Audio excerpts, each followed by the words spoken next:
16, la sepsis 3, donde decían pues, que el SIR era baja especificidad, que por cualquier cosa se podría presentar, ¿no?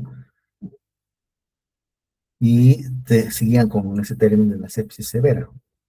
Y posteriormente en el 2021 acuñaron el término de SOFA y CUSOFA, que eran herramientas, al parecer hasta ahí, únicas, y vamos a ver que actualmente no son las únicas, ¿no? Hay nuevas definiciones, más simplificado, ¿no? Para el 2021 ya se habla de asepsis, shock séptico nada más, ¿no?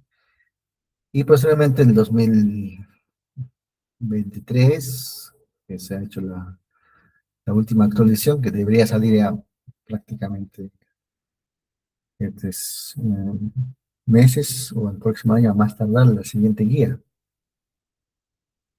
Entonces, esa es la historia de la sepsis. Empezamos con un caso clínico, vamos, un caso clínico de la vida real. Entonces, vamos atentos, a ver, durante la exposición hay preguntas, a ver, traten de responder, ¿ya? Si están respondiendo bien, a buena hora, si están en nada, ya saben, tienen que leer, ¿no? Dice, mujer de 55 años de edad, evaluada por múltiples episodios de diarrea, no sanguinolenta. Dice, fiebre, vómitos ocasionales, malestar general, dolor abdominal cólico que comenzó el día anterior.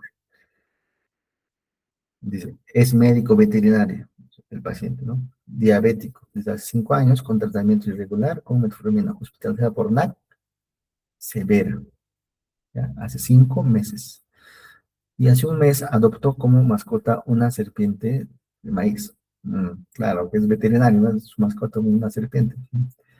La serpiente está sana, para variar, ¿no? Al examen físico, pesa 70, talla 1,58, temperatura es 38,3, la presión arterial es 80/40, la cardíaca 140, respiratoria 24 y está confusa. Al examen abdominal se aprecian ruidos intestinales y dolor, ¿ya? Aunque no hay diferencia muscular, o sea, no hay no hay signos peritoneal al parecer. Esos son sus exámenes, tenemos un hemograma con este parámetro, hemoglobina 10,7, con VCM 88, las plaquetas con 566,000, con sus leucos de 15,060, con sus leucos 450, eosinófilos 150, bastones 900. Y segmentados 13,060, ¿no? Monocitos 500 y neutrófilos 13,060.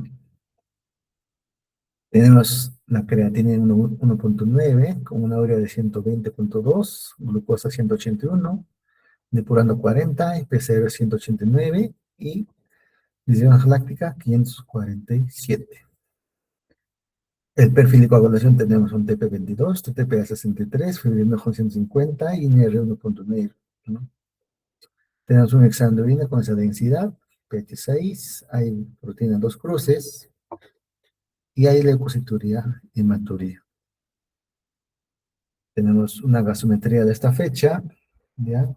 Alfío 21 saturando 102, pH 7,2, presión parcial de oxígeno 70, CO2 22, glucosa 165 y lactato 2,68, ¿no?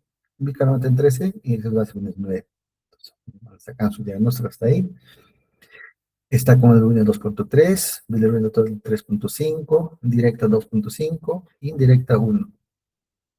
Fosfatos alcalino 401, TGO, TGP, con esos valores, gamma glutamina.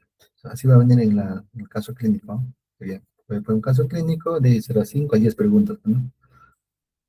Pregunta 1 dice, respecto al caso clínico, ¿cuál sería su clínico para ustedes? ¿Es una ito complicada, una gastritis bacteriana, sepsis, shock séptico? A ver, marquen sus respuestas y seguimos. Entonces, definición de la sepsis. Entonces, vamos definiendo algunas cosas. Según la última guía, la sepsis, ¿qué cosa es? Una disfunción orgánica potencialmente mortal, ¿no? Es una desregulación inflamatoria secundario a una infección. Claro, estos pacientes con sepsis, ¿ya? Tranquilamente pueden estar hipotensos y clínica de shock y lactato más de 2. Entonces ahí se consideraría Shock séptico. Mire que hasta la tercera parte de los pacientes se mueren. Esa es la importancia del tema, ¿no? Hay que saber reconocer, saber tratar. Entonces, la sepsis se puede presentar con hipotensión, taquicardia, fiebre y dependiendo de la clínica, del foco urinario, respiratorio, digestivo, la clínica de esa infección, ¿no?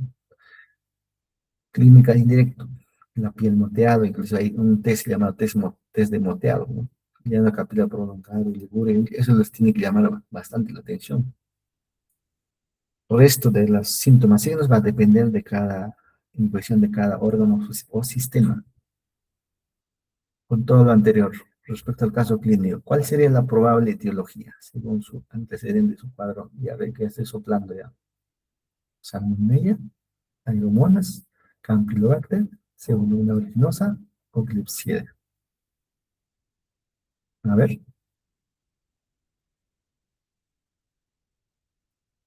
digamos, cuando hablamos de etiología,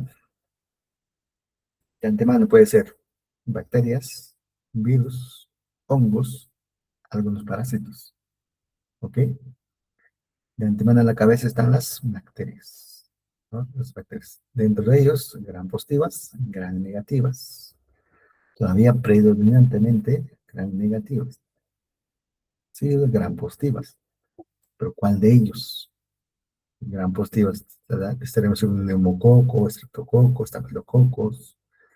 Gran negativos, todos los grandes negativos que ustedes conocían, o sea, que los más comunes son los poco comunes, como Escherichia coli, Bacteroides, Klebsiella, Enterobacter propios, o el Acinetobacter baumannii, ¿no? Estos pacientes con pseudomonas, pacientes hospitalizados, ¿no? O los virus, como el SARS-CoV-2, influenza, hepatitis B, C, o los hongos a la cabeza, cándidas.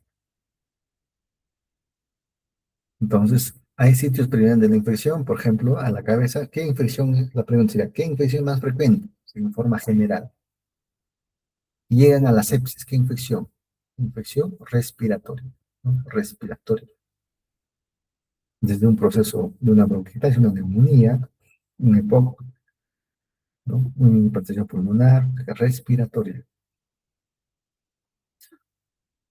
¿Qué más? Básicamente, esas infecciones que van a empeorar, van a ser shock séptico, una bacteriemia, urinario, va a depender del contexto. Pues hay que hacer una historia clínica detallada pensando dónde está el foco y con la clínica. En líneas generales, en la fisiopatología es un tema bastante de discusión, hay incluso cursos exclusivos de fisiopato, de sepsis, ¿no? Pero en líneas generales, entra el germen y dependiendo del germen, o sea, y del producto del germen, como el PAMS, ¿no? Y si la bacteria es intrahospitalario o es extrahospitalario, ¿no?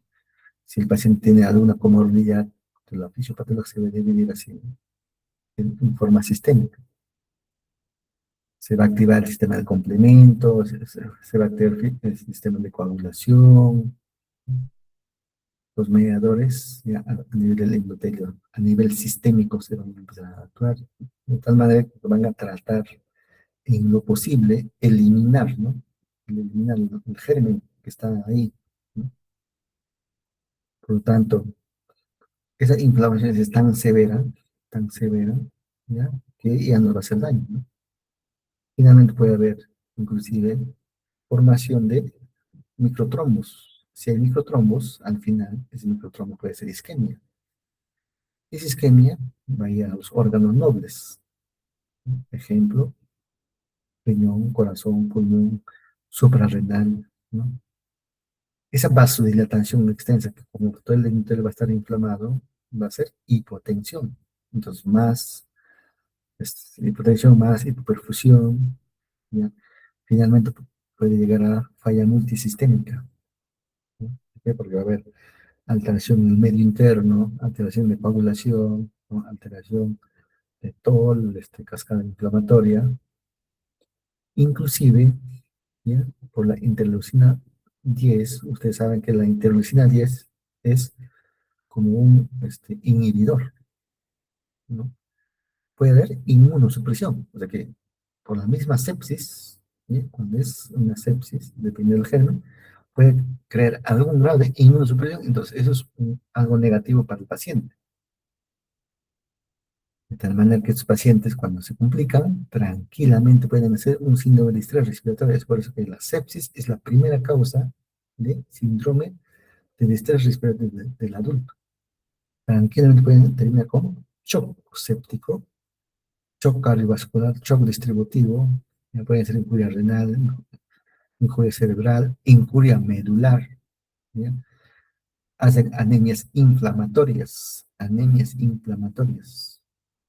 ¿ya? Puede crear miopatías inflamatorias, inclusive pueden terminar en neuropatías periféricas. Por eso el paciente que entra shock séptico, entra a UCI, sale con polineuropatía de paciente crítico. Es por el proceso inflamatorio que pasó, severo. Entonces, hay que hacer una historia clínica detallada de estos pacientes y ver dónde está el foco infeccioso. Entonces, respiratorio básico, pues no tengo que aplicar toda mi semiología y aplicar los exámenes, el laboratorio que tengo, ¿no? Clínicamente, ¿no? Paciente que está respirando, hasta donde se habla de violencia interna, una taquipnea, esa de saturación, ¿es por qué? ¿No? Y de repente tiene signos de dificultad respiratoria, ¿no? Y de repente tiene signos de la parte circulatoria, de con taquicardia, hipotensión, ¿no? Clínica de shock, o sea, clínica de hipoperfusión periférica, ¿no? Piel moteado, piel fría, lleno capilar prolongado, que el volumen urinario está ya menos, ¿no? Y tranquilamente puede ser un síndrome confusional agudo, ¿no? Letargo, estupor, coma, ¿no? Tranquilamente puede, por la acidosis puede ser un evento cerebrovascular de causa inhabitual, ¿no? Dependiendo del tipo de paciente puede ser fiebre o no fiebre también. Y los signos, síntomas de cada órgano, dependiendo de la clínica. Entonces, siempre en lo posible hay que sospechar sepsis. Dime el foco. Ustedes tienen que decir el foco, no el foco, ¿no? Entonces, pones sepsis, punto de partida, urinario, una hito complicado. Sepsis, punto de partida, respiratoria, una NAC severa. Sepsis, punto de partida, partes blandas, ¿ya? Una fascitis, por ejemplo, ¿no? Sepsis, punto de partida neurológica, una meningitis. Entonces, cada uno de ellos va a tener clínica. Entonces, hay que tratar de buscar eso. Antemano, pues, dependiendo de la clínica, tienen que saber interpretar los exámenes. O sea, que ustedes ya están en nivel de interpretar los exámenes. De un hemograma, de un cultivo. Supongo que ustedes están llevando, si es que no le están enseñando a leer cultivos, ¿no? Entonces, ahí en la bibliografía, ¿cómo se lee los hemocultivos, los coprocultivos? No simplemente es ver la sensibilidad, cuánto, si es sensible o no, es un tema aparte, ¿no? Hay que tratar de revisar eso, ¿ok? Y el resto de los exámenes, dependiendo, ¿no? Tienes que saber la gasometría, cómo está el sistema en acidosis. La mayoría de los pacientes entran en acidosis metabólica, acidosis láctica, por la sepsis, por falla multiorgánica. Fíjate con cuánto de lactato estás empezando. Vamos a ahorita detallar el lactato. Si el paciente con sepsis está haciendo trastorno de coagulación, no se olviden de hígado de sepsis. O sea que el paciente puede tener falla hepática, injuria hepática por la sepsis.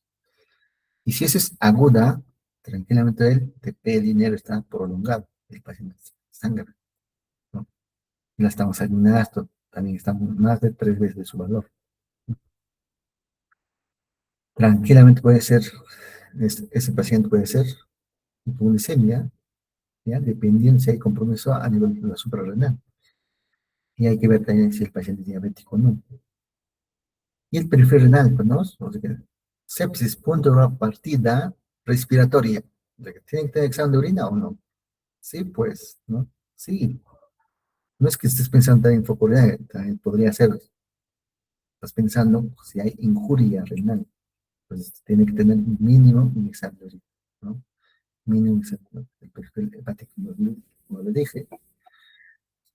Y de ahí vas viendo, de acuerdo al foco, de repente vas a pedir algunas imágenes, tomografía, rayos X, ¿no? Una correa Doppler, dependiendo del tipo de paciente, ¿no?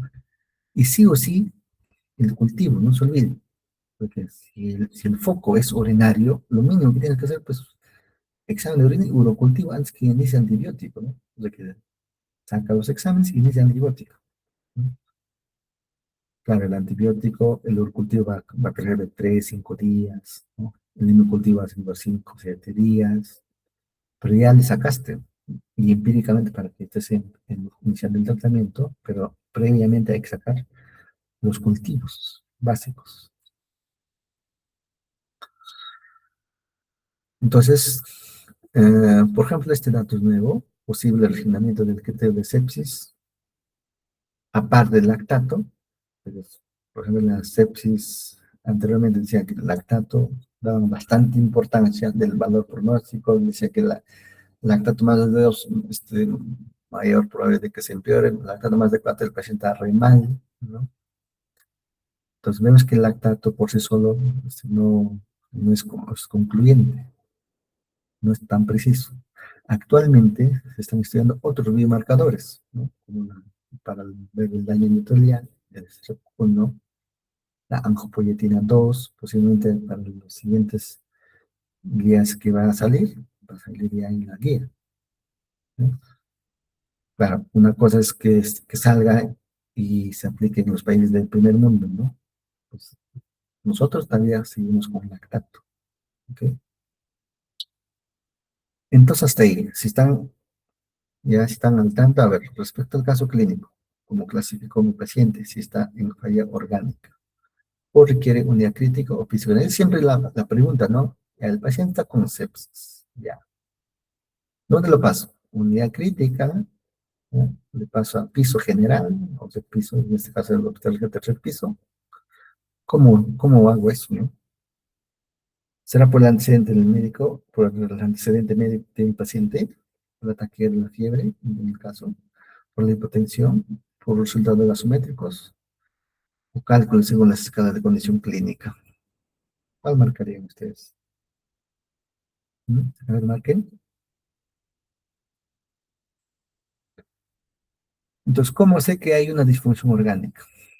Decimos disfunción orgánica si ese paciente por la sepsis está fallando o está incurriendo algún órgano, ¿no?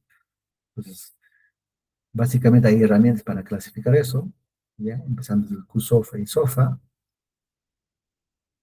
y también hay otros parámetros, ¿no? Hay otros parámetros, ¿ya? Entonces, anteriormente decían, pues, ¿no? Y la mayoría eran QSOFA, ¿no? Pero hay otros scores que actualmente, inclusive están ya desplazando al QSOFA. Mira que el CIR estaba un poco desplazado, actualmente se está tomando en cuenta el CIR, claro, el CIR relacionado a un foco infeccioso, pues, ¿no? Hay otros scores, el NEWS, que son parecidos al SOFA, QSOFA, y pues se podría aplicar. Pues todo el mundo conocía pues el QSOFA, ¿no? Es el paciente o el médico que está en tópico, lo mínimo que tiene que saber hacer esto, pues, ¿no? Pues vas a emergencia, ¿QSOFA cuánto? ¿No? No saben qué es. Mira que no necesita examen básicos, ¿no? Entonces, con la temperatura, lo toma la temperatura cuando está con fiebre. Está con taquicardia, está respirando bien o no. Pues básico. Entonces, con esos tres, podrías ya acercarte al diagnóstico. Claro, si tiene una hora, sería mucho mejor. Entonces, este, en cuanto a esos parámetros, ¿ya? Estos parámetros tranquilamente por cualquier cosa puede ser, ¿no? El CIR, por eso el CIR anteriormente decía, hasta por un susto, ¿no? Por cualquier cosa. Pero estos parámetros, todos estos parámetros del CIR, más un foco infeccioso, ahí sí cuenta, ¿no? Ah, doctor, tiene CIR, pero ¿cuál es el foco, pues? Ah, es que no hay. Ah, no, pues, no es por otra cosa, ¿no? Entonces, por ejemplo, el CIR necesitas un hemograma, ¿no? Pero el QSOFA no. Necesita más medir la presión. ¿Cuánto está esa presión sistólica? ¿Ya? ¿Cómo está el estado mental? ¿Ya? Y si está contagiado o no, esas tres cosas nomás. Dos de esos tres y más síntomas, signos de un foco infeccioso, lo más probable es que estés en un contexto de una sepsis. Claro, si es que yo junto a ambos, hay mayor posibilidad de diagnosticar sepsis. ¿Cuál es mejor? ¿Ya? De hecho, ahorita está en estudio para ver las escalas. Es la nueva escala, por ejemplo, el NEWS, ¿ya? Que contiene frecuencia respiratoria, ¿ya? Saturación de oxígeno, ¿ya? Presión arterial, frecuencia cardíaca, nivel de conciencia, pero igualito, ¿verdad? Entonces, sí, pues, es aplicable clínicamente, clínicamente. Entonces, a más puntaje, o sea, mayor, o sea, que el paciente lo más probable que está peor, ¿no? Entonces, puntaje más alto, más de 7 puntos, ¿no? Pero decimos que un paciente con NEWS más de 3 más foco infeccioso, lo más probable que esté en sepsis, ¿ya? Entonces, incluso se ha comparado con el CUSOFA. Mira que todo esto igual tiene que tener evidencia de un foco infeccioso, evidencia de foco infeccioso, porque también igual puede ser por cualquier otra cosa, ¿no? El MIPS es otro parámetro que te mide la presión arterial, la frecuencia cardíaca, la frecuencia respiratoria, temporal y la conciencia, ¿no? Y acá, el gasto urinario. Pues acá tendrías que poner una sonda, ¿no? Una sonda Foley y ver cómo está ese gasto urinario. Entonces, la mayoría de los pacientes con sepsis, si hacen injuria sistémica, empiezan la mayoría por injuria renal. Entonces, por eso que estos parámetros más a eso. Entonces, un NEWS más de 4 más igual síntomas, signos de un foco infeccioso, lo más probable que esté en sepsis. Entonces, todo paciente que llegue a emergencia, aparte de hacer su historia clínica rápida, hay que poner pues, los parámetros, ¿no? ¿Cuánto de USOFA tiene? ¿Cuánto de CIRS tiene? ¿Cuánto de MIRS y MIRS tiene? Juntando todos ellos, podrías acercarte al diagnóstico, ¿ok? Entonces, ¿cómo sería? El paciente llega con foco infeccioso, no tiene nada de examen, solo tienes para la parte clínica, y decir, tu CUSOFA salió más de 2, entonces hay la sospecha que sí, pues el paciente está en sepsis. Entonces, tú pides todos los exámenes básicos para ver disfunción orgánica. Entonces, ¿para qué? Para que calcules el SOFA, ya no el COSOFA, el SOFA, que ahorita vamos a detallar. SOFA. Y dependiendo de esa disfunción orgánica, ¿ya? Es sepsis más una disfunción orgánica. Si ese paciente con sepsis y disfunción orgánica, ¿ya? Tiene sus presiones que están muy bajos, ¿no? Que no responden a volúmenes, ¿ya? Y el lactato que habías pedido está también más de 2, este es en shock séptico. Y de las tantas fórmulas que había para sacar la presión arterial, como les decía siempre, la presión arterial a ver, es presión diastólica más un tercio de la presión de pulso. ¿Cuál es la presión de pulso? Sistólica menos diastólica, es más rápido. Eso está recomendado en las guías. Entonces, cuando vas a pedir el SOFA, ¿ya? Sí, pues, también, pues, hay que ver, necesitamos exámenes. El PAFI, hay que saber cuánto es el PAFI, cuánto es la escala, cuánto es la presión, cuántas son las bilirubinas, cuánto las plaquetas, cómo es la creatinina, cómo está el volumen urinario, para sacar el SOFA. Y aquí está. Entonces, de su gasometría tienes que ver cuánto es el PAFI. Y vas dando puntajes, puntajes, puntajes, ¿no? ¿Ves cómo están las plaquetas? Plaquetas, ¿no?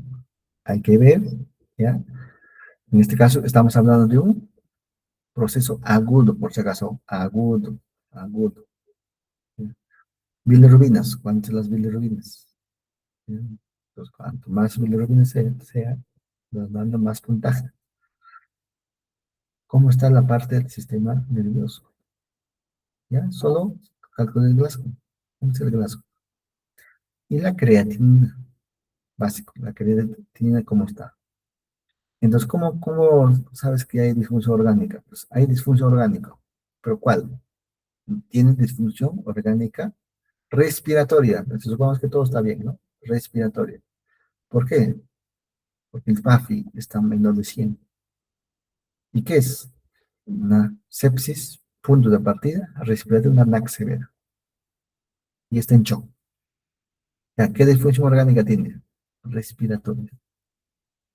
O dirás, no, doctor, tiene disfunción orgánica hepático. ¿Por qué? Porque las bilirrubinas están muy altas, muy altas.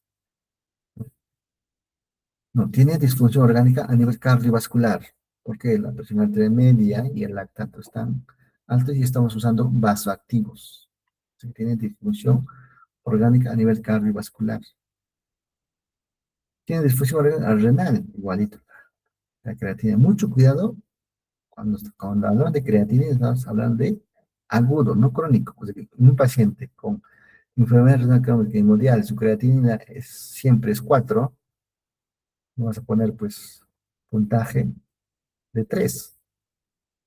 Su creatinina de base, si es 4, ahora pasando las horas, o sea, para diagnosticar injuria renal aguda, a las 6 horas, a las 12 horas, a las 24 horas. Si desde ese 4 subió más de 0,3, tiene disfunción orgánica a nivel renal, o sea que esa enfermedad renal crónica tiene más injuria renal aguda. O sea, las pocas nefronas que estaban trabajando todavía se están injuriando. Pero, no, doctor, tiene varios. Es una falla multiorgánica porque tiene respiratoria, tiene hepática, tiene renal. Es una falla multiorgánica, o sea, más de 2 órganos. Entonces, el SOFA, como nosotros sabíamos, actualmente se le va a agregar otros parámetros, ¿sí? Otros parámetros, ¿no? Se va a agregar transfusiones de plaquetas, o sea, cuántas veces las transfundido. Se va a agregar la parte hemodinámica, ¿ya? La parte hemodinámica y la presión parcial de oxígeno. Y se va a agregar qué vasoactivo estás usando, ¿ya? Y hay que ver si existe en terapia respiratoria, o sea, mejor terapia de reemplazo renal, o sea, que esté en diálisis o no, todo eso. Pues la siguiente guía posiblemente salga con todos. Y los puntajes van a variar. Muy bien, una vez que hayas diagnosticado la sepsis o shock séptico, ya vamos a ir por el manejo. En líneas generales, en el manejo, antes que del manejo tienes que fijarte cómo está el paciente. ¿Está con shock o sin shock? Por lo menos hasta ahora hay que fijar cómo está el lactato, cómo está esa presión, si tiene falla orgánica o multiorgánica. Si de repente el paciente ya estaba hospitalizado, ¿no? Y ha sido de alta y ya tenía inocultivos, ¿qué germen tenía? Porque lo más probable es que sea el mismo germen. Y para dar antibióticos, hay que ver el paciente es como, con muchas comorbilidades, es la primera vez, nunca se ha hospitalizado, hoy está hospitalizado, se ha realizado algún procedimiento invasivo, sí o no, dependiendo de eso, se toma la decisión de dar antibiótico. ¿No? ¿Cómo vamos a empezar con los líquidos? Porque la reanimación, ahorita vamos a detallar que la reanimación ya no es como antes, ¿no? Y la administración de vasoactivos. ¿En quién y cuándo, en qué momento vamos a iniciar los vasoactivos? Ya no es como antes que hay que esperar, que hay que dar 2, 3, 4 litros, ahí recién, ya no es como antes. Entonces, en todo paciente, por cualquier patología, lo primero que tienes que pensar es, ¿le vas a dar sí o no la dieta? Entonces, va a depender, ¿no? Va a depender. Básico, uno, el estado de conciencia, ¿no? Está despierto, ¿ya? Y puede tolerar el bioral, tienes que darle dieta, pues, lo más antes posible. No tiene que pasar los 3 días, ¿no? No tiene que pasar los 3 días. Si está inconsciente, pone sonda, tienes que poner sonda y iniciar la dieta. ¿Por qué? Porque si no, hace translocación bacteriana y otro foco infeccioso a nivel digestivo. ¿Ya? ¿Cuál de ellos? Siendo nasodenal, sonda nasogástrica, ¿cuál de ellos? Lo que tengas, ¿no? Lo que tengas. Gastrostomía, lo que tengas. De hecho, para la gastrostomía y sonda nasodenal, todo un procedimiento, hay que llamar al gas, si es que no está o no está. De entrada, enfermera, ya, ponle la sonda, listo, ¿no? Inicia la dieta, no debe pasar los 3 días. Después, le vas a dar líquidos, ¿no? Esto eran datos anteriores, ¿no? Datos anteriores, reanimación con líquidos. Entonces, siempre decíamos que en la cabeza le vas a dar cristaloides, 30 mililitros por kilo dentro de las primeras 3 horas, ¿no? Por ejemplo, si el paciente pesaba 70, sería 30 por 70, 2100. Ese 2100 en las primeras 3 horas. Eso decíamos. Entonces, a eso se llama reanimación con líquidos. Y decíamos, pues, si te responde o no responde, ¿no? ¿Responde o no responde? Y habrá que monitorizar cómo está la parte clínica a ese volumen. Entonces, acá la guía dice, pues, no se recomienda evaluar medidas estáticas, se debe evaluar este, medidas dinámicas. Así que el paciente debería entrar si el paciente está re mal en shock, vas a monitorizar, debería entrar a unidad crítica y poner varios sensores, inclusive algunos invasivos, para monitorizar. Claro, nosotros, la mayoría, hacemos cómo está la frecuencia cardíaca, cómo está la presión venosa central, la presión arterial sistólica, saturación de oxígeno, eso hacíamos, pero debería hacerse la parte dinámica para ver cómo está la variabilidad del pulso, ¿no? Cómo está la variabilidad del volumen sistólico, ¿no? Y el nivel de lactato, al final no era 100% si están haciendo bien o mal. Te ayuda en algo, sí, pero no define por sí solo. Hay que ver cómo está la parte sistémica, ¿ya? Lo que tenemos acá. Entonces, lo ideal es evaluación dinámicas, ¿ya? Ahí lo que en otros hospitales entramos a la parte de hemodinamia. O sea, el paciente entra a ventilador mecánico, ponen línea arterial, ¿ya? Y hacen todos los parámetros ya es manejo de unidad, cuidados intensivos, ¿no? Muy bien, pero actualmente nosotros todavía con lo que tengamos, ¿no? Entonces, ¿qué pueden medir? Sí pueden medir la frecuencia cardíaca, sí pueden medir cómo está la presión, sí pueden medir el lactato, sí pueden medir cómo está la diuresis, ¿ya? Gasométrico, o sea que un poco de ambos, ¿no? Un poco de ambos. Entonces, si el paciente no mejora con los volúmenes que le vas a dar, ¿ya? Estaba indicado inicio de vasoactivos. Entonces, ¿qué vasoactivos tenemos? En la cabeza tenemos la norepinefrina, epinefrina, dopamina, vasopresina y dobutamina. Entonces, escogías tú, entonces anteriormente decían, pues, ya, la noradrenalina. Empezamos, para un paciente de 70 kilos, 2 ampollas en 100 y pasabas 12C, 4C, subías 2 en 2, 2 en 2, 2 en 2. O calcular la dosis, ¿no? A esta dosis, infusión continua. vía central, idealmente, pero si no tiene vía central, no pasa nada, vía periférica. La idea es salvar la vida del paciente, ¿no? Entonces, André Ben decía, norepinefrina. Actualmente, de entrada se usa doble vasoactivo, la norepinefrina y la vasopresina, doble vasoactivo. De tal manera que tienes que tratar de recuperar esa presión arterial media que necesitamos. Entonces ahí viene la pregunta, ¿no? La selección personal para vasoactivos. Actualmente recomendado, según este artículo, la cabeza, la noradrenalina más vasopresina de entrada, ¿no? De entrada. ¿Por qué? Porque mejora respecto al uso de un solo vasoactivo. Posteriormente seguramente van a aparecer los agonistas de angiotensina 2, que más adelante seguramente van a ver en las nuevas guías. Pues, como médico tengo que saber, ¿no?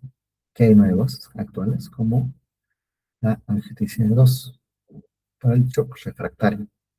Porque anteriormente decía, shock refractario, cuando recién, pasando horas inclusive, ahí recién iniciaba o sea, de agregados vasopresina, por ejemplo, que no responde a la noradrenalina, ya, ahora sí inicia el pasando horas. Actualmente es los dos a la par. Corticoides en sepsis. El corticoide por sepsis, cualquier día, pero si el paciente con infección, una infección, un germen, le vas a bajar la defensa, cualquiera pensaría eso, ¿no? Lo que nosotros usamos los corticoides básicamente es en shock, en este caso en shock séptico. ¿Y por qué usamos los corticoides? Básicamente para mejorar la utilidad del vasoactivo, utilidad. O sea, que aumente la sensibilidad vascular a algunos alfa-adrenérgicos. Lo que pasa es que cuando hay sepsis, shocks sépticos, todos los corticoides, la parte suprarrenal, todos fracasan. Entonces tenemos que darle un corticoide de afuera, en este caso hidrocortisona. ¿Cuánto le damos? Damos 200 miligramos, ¿ya? Al día. Después puedes darle 50 cada 6, 100 cada 12, pero 200 miligramos al día de hidrocortisona. Y de pasadita, como hay shock séptico, hay hipopresión a nivel suprarrenal, también va a mejorar eso, ¿ya? Entonces, otra, otra cosa nueva en caso de sepsis, shock séptico, la inmunomodulación con corticoides y terapias experimentales. Entonces, hidrocortisona más, actualmente la flu-hidrocortisona, ¿no? Reduce la mortalidad en 90 días en shock séptico con índice de adrenal bajo. Es el nuevo medicamento, la fluorocortisona.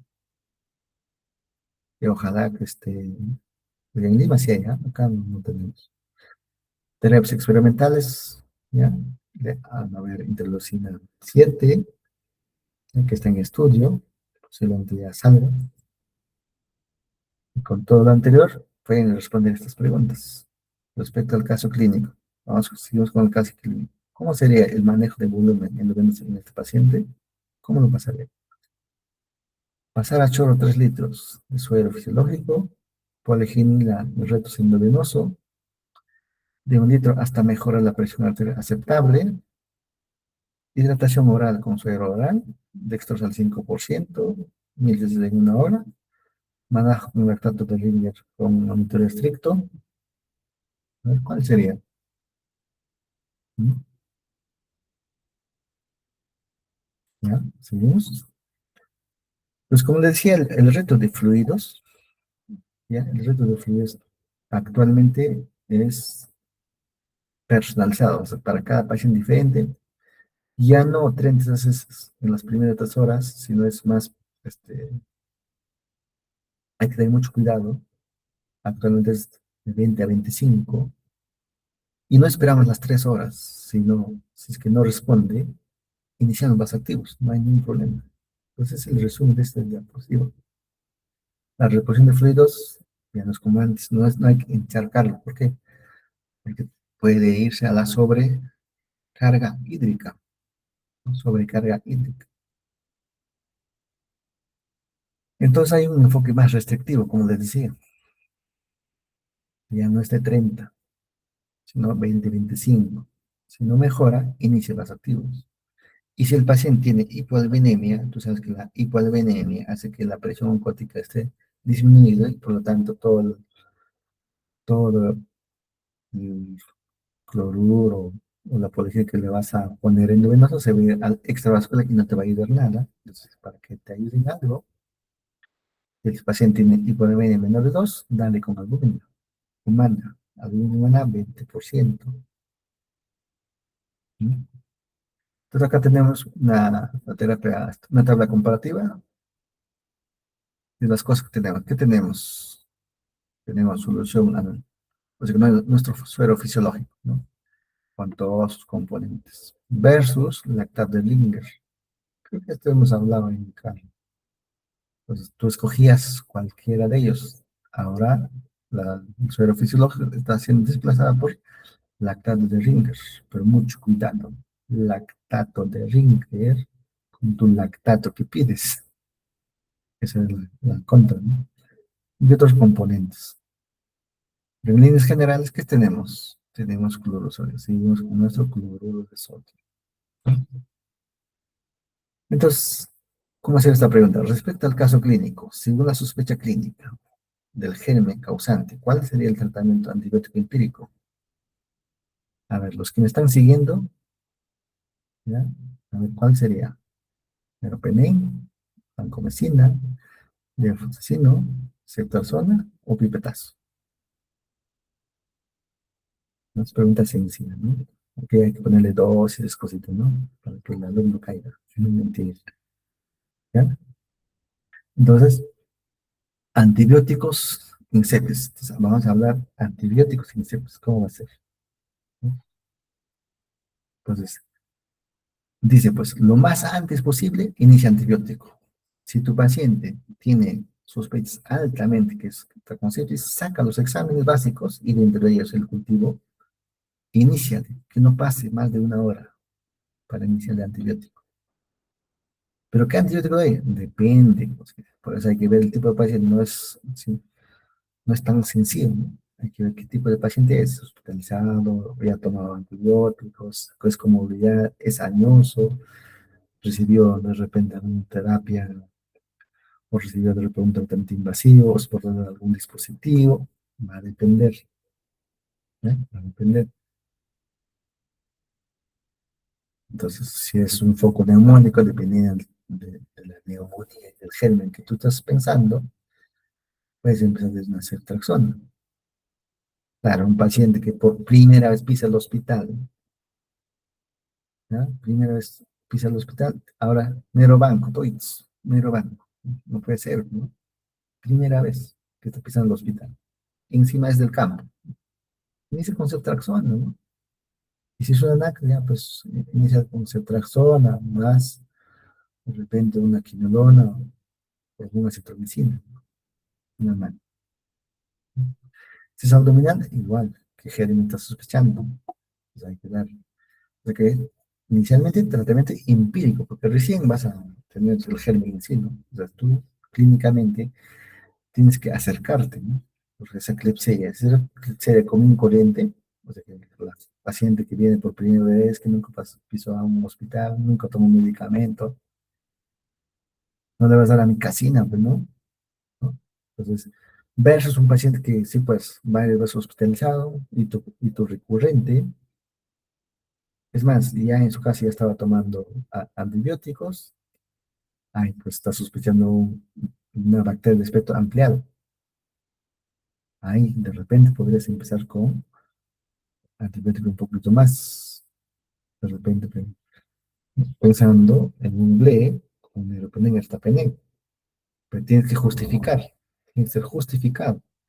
A nivel cutáneo, será una marsa, ¿no? Suficiente, una celulitis, suficiente oxacilina, pues, oxacilina. Ya, estás pensando que ya, pues eso más, ya, agrega clindamicina, clindamicina. A nivel neurológico igual, o sea que hay que ver qué germen tú estás sospechando de acuerdo a tu sospecha clínica, y el tiempo también, el tiempo. El tiempo, si empiezas de los 3 días, ¿ah? Tranquilamente pasando de 3 días, 5 días, 7 días, 10 días, lo mínimo posible, según las últimas guías, lo mínimo posible. Y mucho cuidado con la procalcitonina. La procalcitonina no es sinónimo de no es sinónimo de infección bacteriana. Ahora la procalcitonina es básicamente va a servir para el retiro del antibiótico, no para limpiar. Seguimos, foco neumónico, ¿ya? En contexto hospitalario, ¿no? En contexto hospitalario vas a usar inclusive algunas combinaciones, ¿no? De repente estás pensando en una pseudomonas, de repente estás pensando en una citinobacter, ¿no? Un bacterio frágil, de repente el paciente está en UCI, ahí, de todo este arsenal de medicamentos.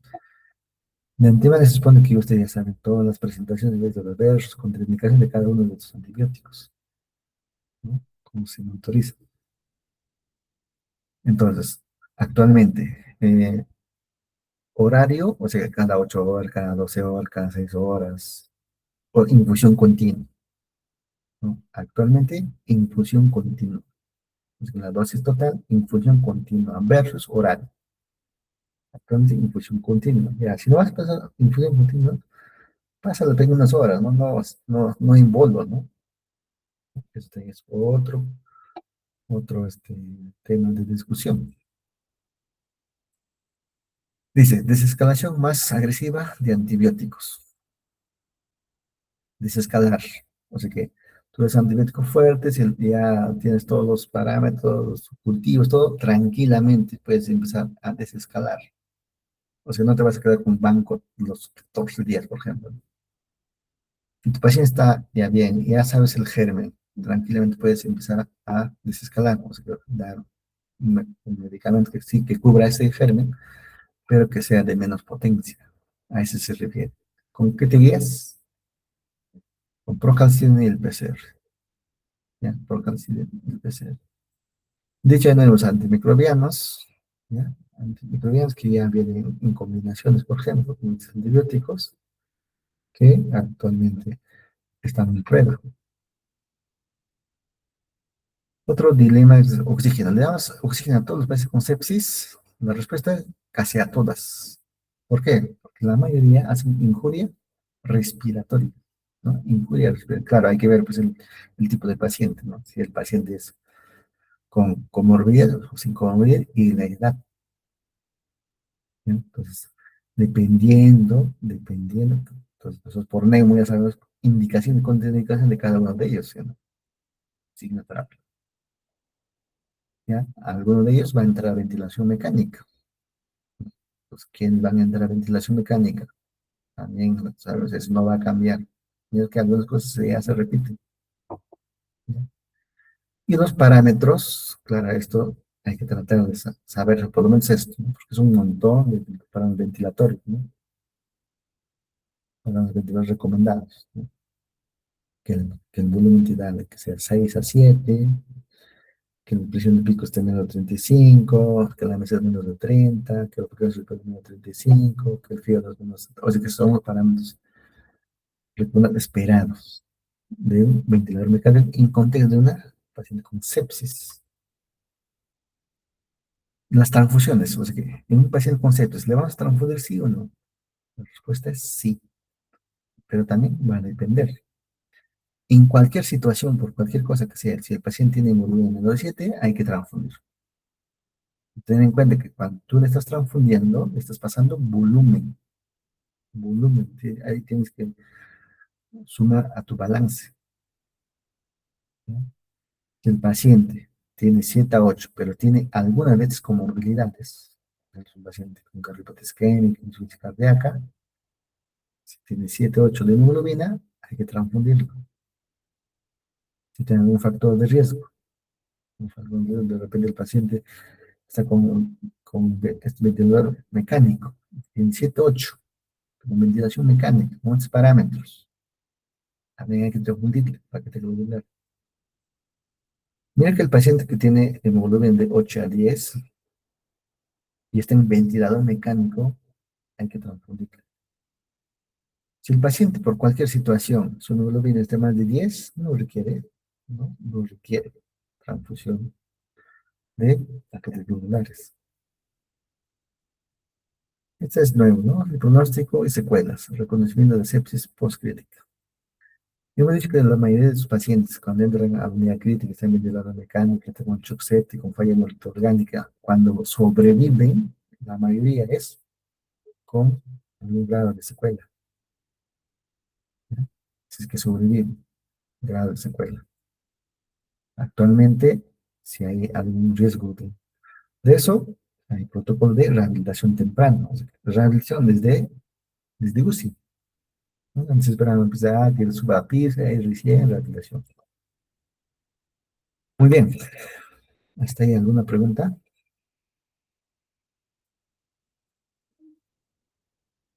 Están dormidos, seguro.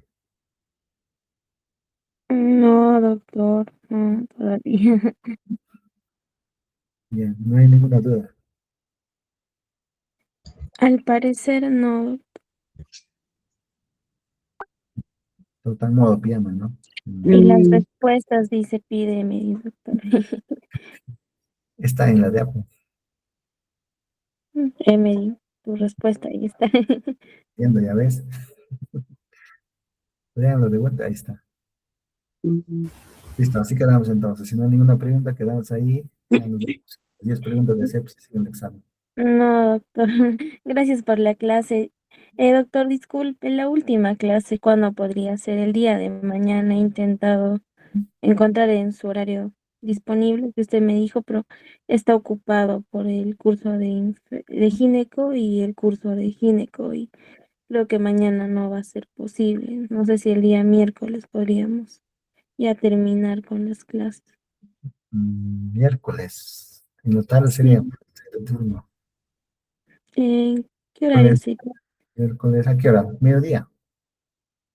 Podría ser 12, doctor, porque Ya, los chicos de investigación tienen desde las 3 hasta 7, 8 de la noche tienen. ya pues. A mediodía es algo que ocurra algo. ¿Ok? ¿En FISMA o hospital, doctor? ¿Qué dices? ¿FISMA o hospital? No estudié, estoy full hospital. Ya, ya, Ya, listo, así Gracias, quedamos. doctor. Buenas noches. Gracias, Gracias. doctor.